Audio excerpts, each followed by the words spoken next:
Axborot dasturini davom ettiramiz. Tabiatni asrash bugun nafaqat ekologik, balki iqtisodiy va ijtimoiy xavfsizlik masalasiga ham aylangan.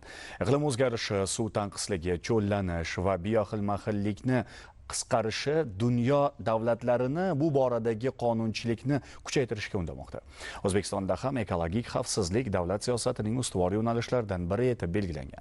Shu maqsadda qabul qilingan yangi qonun 2026-yil 28-iyundan kuchga kirib, atrof muhitni muhofaza qilish, o'simlik va hayvonot dunyosini asrash hamda tabiiy resurslardan oqilona foydalanishning huquqiy mexanizmlarini yanada kuchaytirdi. Bugungi kunda ekologiya masalasi alohida bir soha muammosi emas, balki davlat taraqqiyoti, aholi salomatligi va milliy xavfsizlikning muhim bir tarkibiy qismiga aylandi. Dunyo miqyosida iqlim o'zgarishi, cho'llanish, suv resurslarining kamayishi, havoning ifloslanishi va biologik xilma-xillikning qisqarishi kabi jarayonlar barcha mamlakatlar qatori O'zbekiston oldiga ham yangi vazifalarni qo'ymoqda. Bu borada qabul qilinayotgan huquqiy hujjatlar nafaqat tabiatni muhofaza qilish, balki fuqarolarning sog'lom muhitda yashash huquqini ta'minlash, iqtisodiy bir barqarorlikni mustahkamlash va kelajak avlod oldidagi mas'uliyatni amalda ro'yobga chiqarishga xizmat qilmoqda. Aynan shu nuqtai nazardan 28-iyunda kuchga kirgan mazkur qonun atrof muhitni muhofaza qilish, hayvonot va o'simlik dunyosini asrash, chiqindilarni boshqarish tizimini takomillashtirish hamda ekologik bir huquqbuzarliklarga qarshi kurashishning huquqiy bir mexanizmlarini yangi bosqichga olib chiqdi. Eng muhimi, ushbu qonun ekologik bir muammolarga faqat huquqbuzarlik sifatida emas, balki inson salomatligi, iqtisodiy taraqqiyot va mamlakatning barqaror kelajagiga ta'sir etuvchi omil sifatida yondashuvni mustahkamlayapti. Qonunga muvofiq atrof muhitga ta'sir ko'rsatuvchi korxonalar o'z faoliyati ustidan muntazam ekologik monitoring olib borishi shart. Ular havoga chiqarilayotgan zararli moddalarni, chiqindilar hajmini hamda suv va yer resurslariga ta'sirini doimiy nazorat qilib boradi. Buning asosiy maqsadi ekologik muammo yuzaga kelgach, uni bartaraf etish emas, balki uning oldini olishdir. Bu yondashuv tabiatni muhofaza qilish bilan birga korxonalarda zamonaviy va ekologik xavfsiz texnologiyalarni joriy etishga ham xizmat qiladi. Qonun bir yo'la 6 ta qonun hujjatiga, tabiatni muhofaza qilish to'g'risidagi qonunga, jinoyat kodeksiga, ma'muriy javobgarlik to'g'risidagi kodeksga, atmosfera havosini muhofaza qilish hamda chiqindilar to'g'risidagi qonunlarga hamda litsenziya va tartib taomillari to'g'risidagi qonunga o'zgartishlar kiritildi. Buni bir nuqtaviy tuzatishlar emas, balki tizimli islohot deb atasak to'g'ri bo'ladi. Yangi qonun bilan tabiatga zarar yetkazganlik uchun javobgarlik kuchaytiriladi. Endilikda qonuniy daraxt kesish, chiqindilarni belgilanmagan joylarga tashlash, noqonuniy ov qilish yoki qizil kitobga kiritilgan hayvon va o'simliklarga zarar yetkazish holatlariga nisbatan qat'iy choralar qo'llaniladi. Buning asosiy maqsadi faqat jazolash emas, balki odamlarda tabiatga ehtiyotkor munosabatlarni shakllantirish va huquqbuzarliklarning oldini olishdir.